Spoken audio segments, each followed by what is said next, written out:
Welcome back to Project 550, and we have been shopping.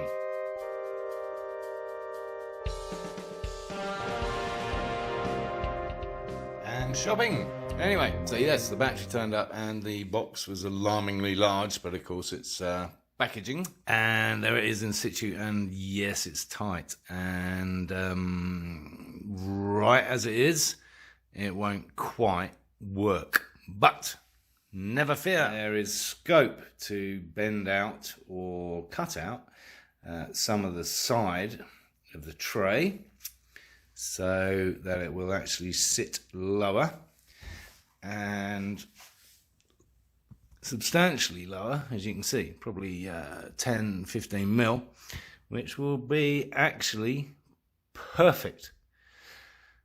How about that? So that's a bit of a result, honestly. So with it in that position, I'm just going to check with the seat unit itself to make sure that that's going to fit. Again, allowing for that 10-15 mil extra that I've got. Yep, that's all good. So with the additional 15 mil drop, there's going to be no problem whatsoever. So that is encouraging. Seeing as I elected to go for the longer bolt rather than some kind of sleeve screw to go down in there, I think I'm going to remove the back end, give me more access to this area so I can modify it as necessary, and if necessary I have to take the whole damn thing out, I suppose.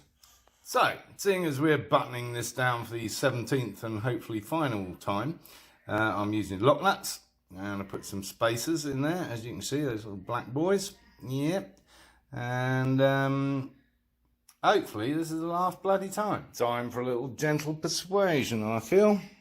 Well, obviously the screwdriver didn't work because there's nothing to lever it against to push the edges of that towards the frame. So, I had to use hammer.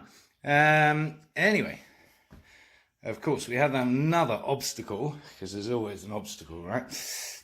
And the obstacle is bolts. And they're just a little bit too long, so I need to find some shorter bolts for those forward mounts. Bear with me, we'll get there. Well, thankfully I found these two that are just the right length. Yeah, Phillips heads, not happy about that. Anyway, I found two matching ones, or at least longer ones, that I can replace the rear ones so that they will match at least. So yeah, not ideal, but good enough. There we have it. 1 hour later, one flat battery. Well, as in horizontal, I hope, rather than zero charge. Perfectly situated is what I meant to say. Yes. And obviously it's going to sit the other way around, i.e. The terminals towards the front. Dangerously close to the frame there. So we're going to need some good insulation, at least on the positive, but yes, otherwise sparks might fly. And the only sparks we want to see are the 1970s band that, what do they do? This town ain't big enough for both of us, which was covered by Susie and the Banshees too. And I know it doesn't look like it, but we're getting dangerously close to putting this back together again. What's he talking about? I know. Looks a mess. I actually have a possible solution for this, and I ordered it online. It's this. Yes, I don't know if it'll work, but wouldn't that be good? A reset button rather than a blown fuse. Yeah, that would be cool. So I'm going to put it back together again with this in place, and then I'm going to swap this out once we've managed to get it running again, potentially. And I'm going to swap this out for that reset thing. If it's all right for boats, why can't it work for bikes?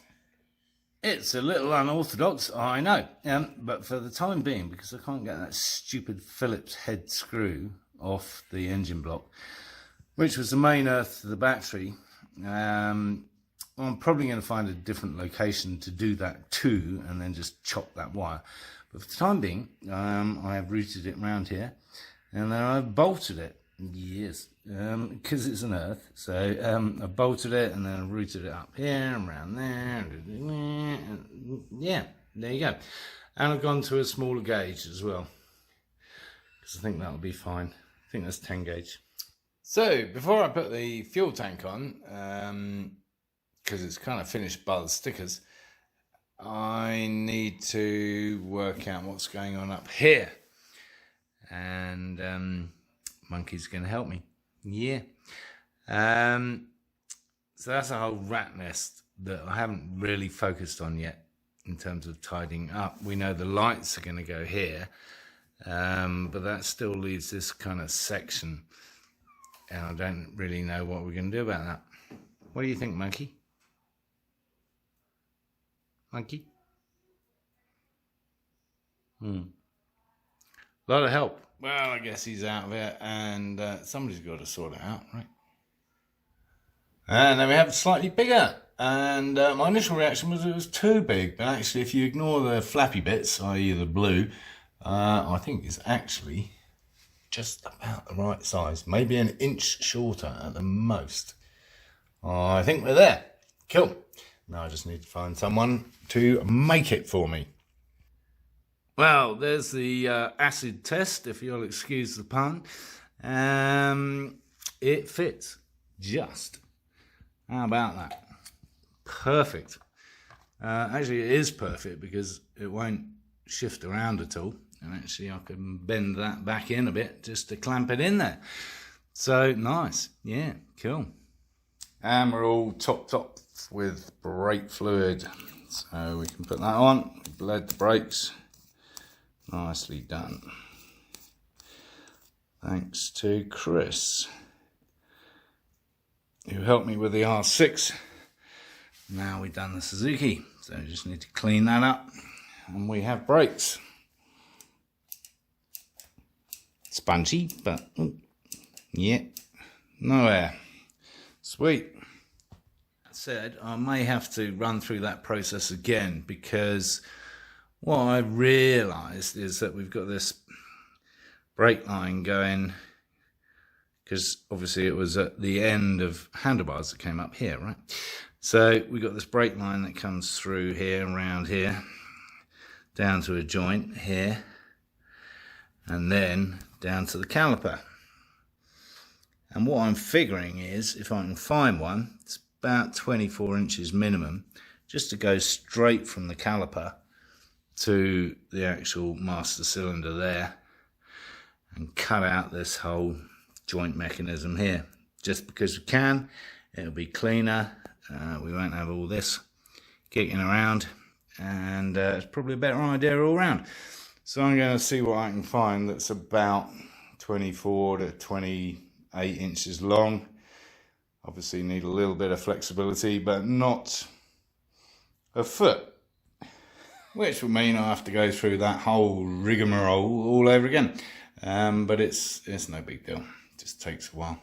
Well, my 30 amp trip fuse turned up today. My little gadget. Yeah, it's not so little. It's quite ginormous, really. Which is disappointing. In fact, it's bigger than the old bit. So, yeah, I mean, I like the idea of the trip fuse, but really, couldn't you have made it a bit smaller? Meantime, I hooked the battery up today just to test a few things, and unfortunately everything came on immediately without the ignition. So that's no good, is it? I've obviously got some cross wiring down here. Bloody electrics. Did I say I like messing around with electrics? Well, when they work, I like messing around with them. And when they don't, I don't. Talking of which, I went to the bank today. No, don't get me started on banks. There's a collective term for bankers. It's a wunch. You Brits will get that one. Oh, joy. That means looking at wiring diagrams. I hate wiring diagrams. Meantime, talking of bunch of bankers, yeah, I reached out to a local sign company to do the sticker on the fuel tank. And for those 2 stickers, they wanted $65. Yes, as we all know, if we were watching the Honda series, you can buy a whole bloody fuel tank for $45, painted and with a lockable fuel cap. $65 for a couple of stickers? Really? I don't think so. Yes, these stickers. So I've gone to my favourite stickerapp.com or whatever the hell it is, and ordered 2 sheets with some extra stickers, obviously, because they're not, it's not going to fit. And I'm going to cut them out when I get them. And really, $65 for a couple of stickers? Jesus. It's okay, I didn't have to look at wiring diagrams, thank God for that. Yes, I used my memory, which as we all know is extraordinarily reliable. Or at least it used to be. And what we used to have going on here was one of these red wires going direct to the fuse panel, and the other red wire going to the 15 amp fuse. Because that's how it was on the old bike, or the old fuse, which luckily I kept. Yes. Because, of course, as you can see, we have 3 orange stuff going into the main ignition. Again, 3 all connected. And 1 solitary on its own power. So, that's the problem. See, the red should have been isolated from the rest. And this fuse box doesn't allow you to do that. So we have to do those separately. So I sacrificed some trickle charger wires, because I've got a lot, and it has a built-in fuse, slightly smaller than the one I received yesterday. Yes. And yeah, so I'm going to put that in line. I've tested this already, by the way. I'm going to put that inline fuse in between the 2 red power wires, and we are back in action, and we are ready to bolt everything up, actually. Yeah, cool. So I'm going to meld this into place, and I'll let you see the result. Talking of which, I recently bought one of my favourite little Jets lighters on a recent road trip when we went racing, and yes, always check that there's some gas in it before you leave the gas station, having spent your $4.95.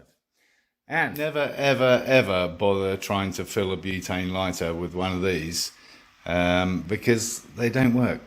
It just goes everywhere and you get cold fingers, and yeah, this is still empty. So yeah, wasted time. My dear wife bought the refill kit, because she hasn't been a smoker for the last 45 years and doesn't understand that they don't work. And if you know otherwise, please tell me which fitting I should use, because they never bloody work. This works every time. Okay, so it's all wrapped up. 15 amp isolated fuse from the other fuse box, which is now powered from the ignition with that orange wire coming down here. And how am I going to do this? Let's wedge that in there and hope that, I'll tell you what, there you go. See, ignition is on, and turn the ignition off, put the positive back on. There we go, positive back on. Nothing. Sweet. Cool. Okay, trust me. Problem resolved. And haircut cut, by the way. Had you noticed? This bloody ran out as well. Butane lighters are rubbish. As you can see, I've fitted the lights. I have only used my temporary connectors because I'm not quite sure what I'm going to do yet about the whole brake line situation, and I don't want to cut off routes and have to reroute everything. I have not made my mind up about switchgear yet, so we've still got the original stuff just dangling around. Yes. We're done on the tank. I've ordered some stickers, as you know. I've got a backup plan if those don't work. What I don't have, and I need to sort out, this horrible old bit of pipe here. Yes, it's very brittle and very nasty, and it goes from the fuel tap to that secret location, which is over here. There, marked by the lovely clear tube. which is too big, unfortunately. So I don't know what I'm doing about that, so I need to find some tubing just to do that job, but that should be relatively easy. I've got a number of items lined up in my eBay shopping cart, so I shall just choose whether I want a blue one or a clear one or whatever. I measured the inside diameter and the outside diameter of the tubing, and I will be purchasing that tomorrow if I get time. Meantime, I actually managed to get out on this today. It's a beautiful day for riding. It's about 70 degrees and yeah, perfect. First time out on the Suzuki front. I think we'll call it a day for now. It's as good a place as any to leave you guys hanging, if you're interested. So let's tune in again another day to find out how things go with reassembling the Suzuki. So as usual, thanks for watching, and if you haven't already, subscribe down below somewhere and encourage others to watch my lunacy.